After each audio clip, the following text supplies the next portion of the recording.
আমাৰ দবকা ডিভিজনৰ অভিযন্তা বিদগ্ধী মই ব্যৱহাৰ কৰিবলৈ অভিনন্দন জনাইছোঁ। বিৰাট মহোদয় আৰু মঞ্চত উপস্থিত গণ্যমান্য ব্যক্তিসকল আজি এই দলংখনৰ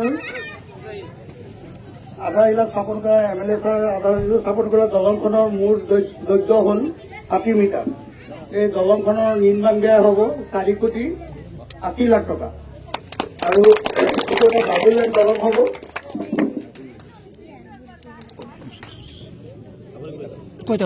ইয়াৰ দুটা স্পান হ'ব, 30 মিটাৰকে দুটা স্পান হ'ব, 60 মিটাৰৰ 20খন পাইল ফাউণ্ডেশ্যন হ'ব আৰু মাজত 3টা খুঁটি হ'ব, মানে এটা দুটা এপাৰ্টমেণ্ট এটা পায়াৰ। এই দলংখন বিশ্ব বেংকৰ পুঁজিৰে নিৰ্মাণ কৰা হৈ আছে। দলংখন নিৰ্মাণৰ কণ্ট্ৰেক্টৰ হ'ল ৰাজু মেচ আৰু চবেই ৰাইজে ইয়াৰ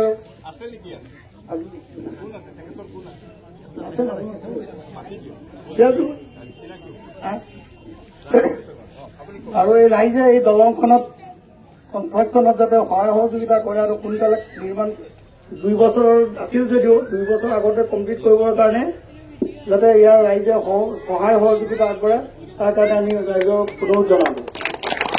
এই দলংখন চেংচনৰ ক্ষেত্ৰত আমাৰ বিধায়ক মহোদয়ৰ বহুত অৱদান আছে। তেওঁ এই দলংখনৰ কাৰণে বহুত কেইবাৰ চিফ ইঞ্জিনিয়াৰ অফিচ ছেক্ৰেটেৰিয়েটত যাব লগা হ'ল। এই দলংখন আচলতে এবাৰ ড্ৰপ কৰি গৈছিল। ড্ৰপ কৰি যাওঁতে মই MLA ছাৰক যোগাযোগ কৰাত তেওঁ গ'ল। তেওঁ গৈ চিফ ইঞ্জিনিয়াৰ ছেক্ৰেটেৰিয়েটত যোগাযোগ কৰি আকৌ এইটো চেংচন কৰালে। তেওঁ এইখন দলং এই পিছপৰা অঞ্চলত বহুত যোগাযোগৰ ক্ষেত্ৰত হেৰি কৰিব। এই পিছপৰা অঞ্চলৰ এইফালে 12 ফুটিলৈকে বহুত বৃহত্তৰ অঞ্চল।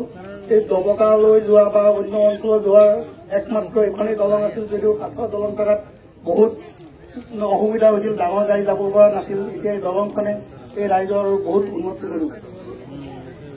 এইখিনি কৈ মোৰ